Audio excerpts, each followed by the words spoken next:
We know how you feel, and that's why we're here. Circuit City. Less, including our new honey mustard turkey with cucumber, with just 4 grams of fat. Subway, eat fresh. Speed and grace. NFL 2K2, rated E for everyone.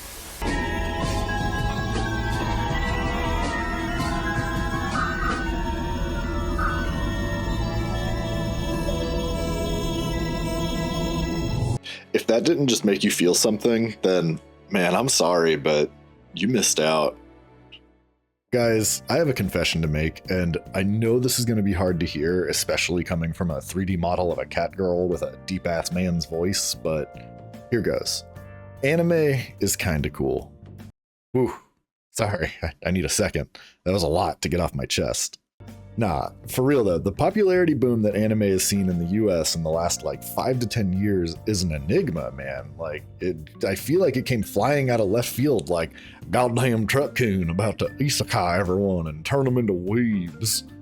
And I'm not just talking about that initial big bang, so to speak, from 1997 when Toonami got introduced. No, I mean the current day 2025 weebification of the West. I feel like anime has gone from this little underground subgenre that nobody really admit to liking or really even understood that it was anime, to hitting the mainstream hard in the 90s with a few select shows. Then it kind of fell back into obscurity, and then overnight it was like, bam, it's everywhere. I'm not mad at it, I'm admittedly a little bit of a weeb myself, my lady. But how did this happen? When did anime go from being that thing that kids at school made fun of you for liking to opening little mother's basement waifu tchotchke stores in every mall in the US? The real beginning of anime in the USA goes back to the 60s, although the term anime didn't quite exist yet. These shows were generally referred to as Japanamation. I know that sounds like a word your grandparents would throw around, like calling Pokemon Pokemans, but nah, that's legit what people called it. We got Astro Boy in the US around 1963, and then a host of other Japanese animated shows became mainstays of Saturday morning cartoons, but the biggest hit from the olden days would have to be Speed Racer. In 1967, it was dubbed by the Translux Corporation. Oh, geez. Hey, make sure the red hats that grew up a Speed Racer don't find out about that. You know what I'm saying? Speed Racer was a mega hit, selling all kinds of merch and toys, and it remained as one of the most popular Japanimations of all time. The early 80s saw a little bit of anime hitting the US, most notably things like Robotech, Voltron, and this little show called Fight Super Robot Lifeform Transformers, also known as Transformers here in the States, but other than that, it really didn't shoot into the mainstream market. The late 80s saw a few big names hit movie theaters though, we started getting dubbed films from this small little underground director, he goes by Miyazaki, I've never heard of him. And then we also got Akira. These had a positive reception, yet they were not super successful. They eventually became cult classics and they are phenomenal pieces of media, but the US... I guess you guys aren't ready for that yet.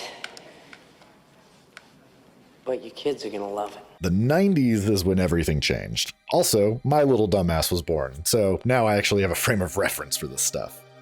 Most of the 90s fared about as well as decades prior, but the late 90s going into the new millennium?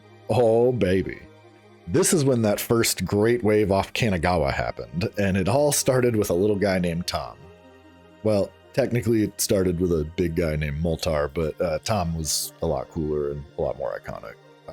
We're talking about Toonami, baby. It's like a tsunami of toons, but them toons are Japanimation shows, but now they're being dubbed anime, and they are dubbed versions of anime. Come on, try to keep up.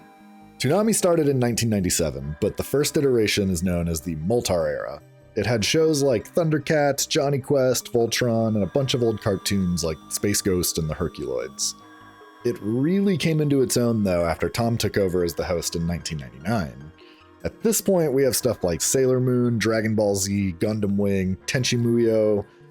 I don't know why a harem anime was greenlit for a big block of children's TV, but hey, man, it's the 90s, whatever, you do you. And aside from that, you had Pokemon sweeping the nation with the games, the trading card game, and of course, the animated series. Dude, I clearly remember the Pokemon anime too. It aired at the perfect time slot. Like, it was first thing in the morning right before the school bus came. So every day I would wake up, get ready for school, and then just eat a big ass bowl of cereal while watching Pokemon and waiting for the bus. This was the era that started the road to trashdom. This is when anime was no longer a niche little genre that some people are aware of. It shot it front and center into the mainstream. For a lot of people, myself included, this was their introduction to anime, and we were hooked. Aside from just Pokemon, like Dragon Ball Z and Sailor Moon took the entire generation by storm. And not to needlessly gender things, but you know, it's kind of how it was in the 90s. Sailor Moon was the perfect girl show, while Dragon Ball Z was the boy show. It was our generation's Barbie versus G.I. Joe, you know, and it worked. It was perfect. Like, both were popping off in the US. Merch was everywhere, toys, clothing, Halloween costumes, VHS tapes. Like, dude, I watched my History of Trunks VHS so many times as a kid that it broke. You have to remember, this was a time where the media you consumed was just whatever the hell you had on hand or whatever was on TV. And back then, generally just whatever was on basic cable TV. Like, these were the days before the average person had 500 channels and, you know, the internet was at a point where you could barely load a JPEG. Like, there was no streaming, there was no picking what you want to watch. You got home from school, did your homework, then you sat down in front of a 22-inch tube TV and watched whatever Cartoon Network was showing you. This means that most kids were into the same things because we didn't really have much of a choice. I think that's a big factor in the Toonami shows blowing up as much as they did. That, and they were aired during a prime slot, late afternoon, like the perfect time that kids were home from school, settled in, probably done with their chores and homework, and ready to wind down before dinner. And it worked, man. Like, these shows were on top of the world. I remember being on a family vacation to Disney World when I was a wee lad, and we went to one of those seedy little Orlando souvenir shops. My dad was like, "All right, kids, you can get one thing as a little souvenir of our trip." I scoured the store looking for something cool to remember my trip to Florida, like, you know, maybe a little alligator head or some seashells or something. Then I saw it. On a rack of dumb Florida t-shirts, there was a Dragon Ball Z shirt. Nothing to do with Florida, just the characters on the front. They didn't have any kid sizes, they only had an adult large, but I had to have it. My dad was like, "Are you sure that's what you want? Out of this entire store, this is the souvenir you're picking. A shirt that's way too big for you and has nothing to do with Florida." I looked up with my dumb little kid eyes and I said, "Yup." And I wore that stupid shirt for years until it was just full of holes. That's the grip these shows had on us kids, man. To hell with Florida. All I want is something with Goku on it. Looking back, you know, I was a smart kid, man. Florida's a dumpster fire. Cartoon Network, or I guess Turner Broadcasting, saw the spark and they fanned the flames. Keep in mind, these weren't shows that they had to produce. They didn't have to hire animators, writers, Foley artists, or really anyone. Someone else would handle the dub, like Deke or 4Kids. They just had to pay for the rights and bam, you've got hours of content that you can now air in between your commercials. And the more little peepers that are on your content, the more those commercials start to pay you. It's genius. Like, they saw this and they wanted to capitalize more. I mean, there are a lot of anime shows that they could scoop up from overseas, although, you know, maybe some are a bit too adult themed for children. What's a way that we could get those over here? Here it is, the real catalyst that cemented anime into the American zeitgeist. This is where it goes down. This late night block is where boys became men. And I ain't talking about Motown Philly, although I do hear tell that they are back again.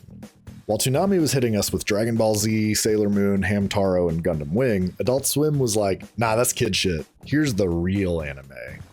Cowboy Bebop. I mean, we can stop there, right? It's a masterpiece. It's still my favorite anime of all time. Oh, no, hold on. There's more on this list. Let me throw my readers on. Yu Yu Hakusho, Mobile Suit Gundam, Inuyasha, Lupin the Third, Trigun, Fooly Cooly, Case Closed, Full Metal Alchemist, Ghost in the Shell, Samurai Champloo, Paranoia Agent, Shin-Chan, Bleach. Guys, that's just in the first 5 years of Adult Swim's existence. If any of these names don't make you hear that stupid 90s TikTok song playing in your head, then you missed out, man. Like, this was the start for so many future weebs. Staying up late on Friday night to catch a glimpse at what the adults are watching was magical.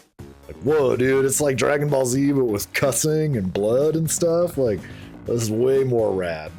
This was the real start of the anime boom in the US, I think. But then, it wasn't.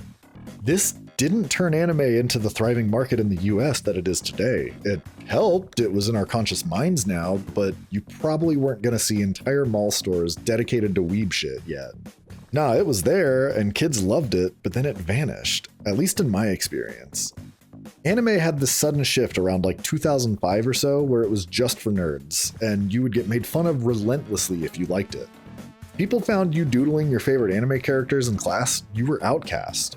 Again, at least that's how it was when I was in those formative teen years. I'm sure others can relate, but it became taboo. If you liked anime, you had to make a choice. You had to hide it and have a social life, or you could embrace it and be one of those kids. You know the ones. They ate lunch alone and Naruto ran through the halls. Like, it sucked, but I chose the former. I just stopped liking anime because my friends at the time found it cringy, and I feel like a lot of people did the same. It fell into obscurity. I remembered the shows that I liked fondly, and in secret, you know, once every blue moon, I would maybe peruse that 18-plus part of Newgrounds that nobody talks about, but that was about it.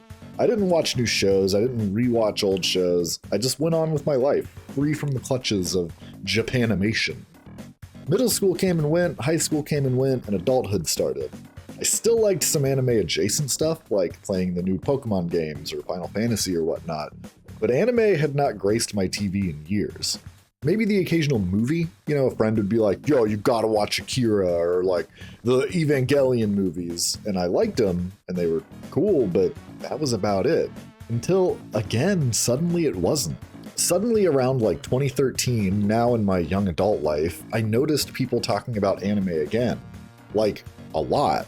Like, unexpected people talking about it. Colleagues at work, friends and family that have made fun of anime for years, online. Like, I started hearing specifically about two shows that were just, dude, you've got to watch these. Sword Art Online and Attack on Titan. These two names kept being recommended from everyone, especially Attack on Titan. I was reluctant. I saw what happened to the anime nerds when I was a kid. I wasn't about to be outcast for just liking something. Yet I was curious. You guys remember Loot Crate? Is that still a thing?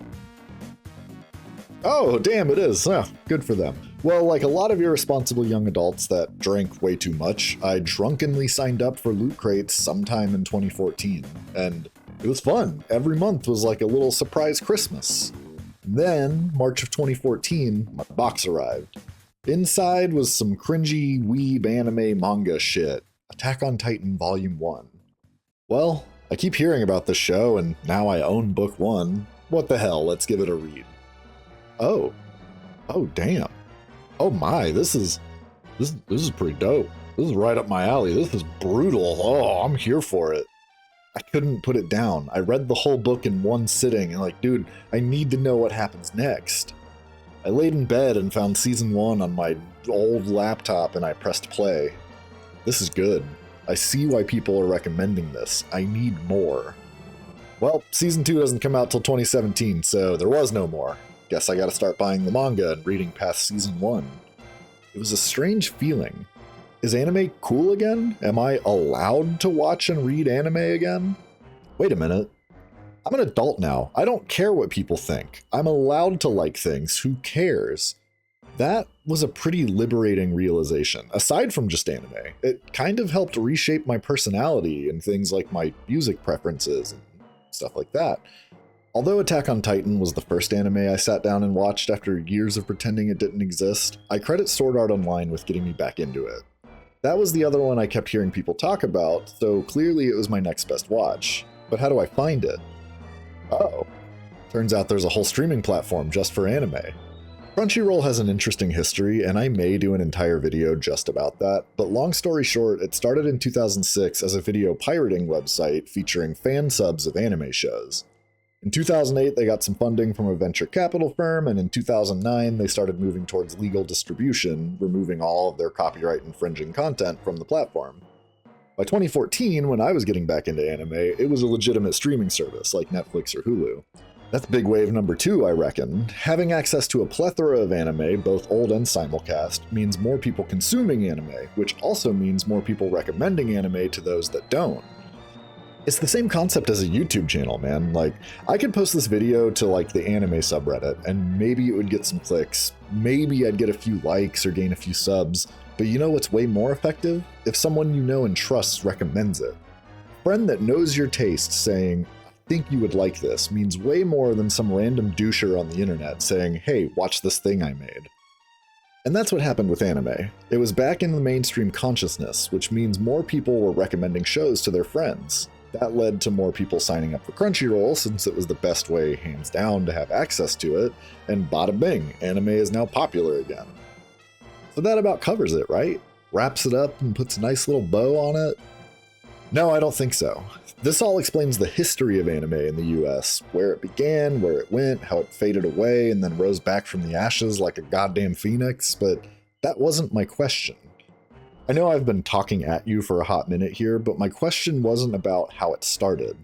This research was fun, and I hope you learned something, but my question is a bit more philosophical than what's the history of anime in the West? I want to know when it became as socially acceptable as it is now. I want to know at what juncture of time did it go from being spoken about in hushed tones, branding you as an outcast for enjoying it, to being literally everywhere.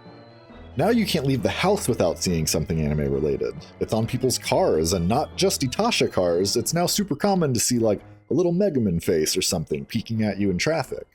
Anime merch is being sold at big box stores now. Walmart has an entire little anime section now. Not just the newest and best anime either, there's all kinds of stuff there. Every mall I've visited in the last like 5 years has some kind of anime store. Not anime adjacent like Hot Topic or something, full on come in here and buy your waifu figurine stores. It's no longer a small subculture dominated by outcast nerds, it's a mass market. Big box stores aren't dedicating their precious square footage to something unless they see dollar signs, so that means mass appeal. What catalyst drove this medium to suddenly have such widespread appeal? This isn't a complaint, I'm not mad about it, but it's a fascinating question. One that I can't seem to find the answer to. So, I leave it to you. Let me know your thoughts in the comments. I gave you the knowledge of how the shit came to be. Let me know your opinion on how it came to be accepted.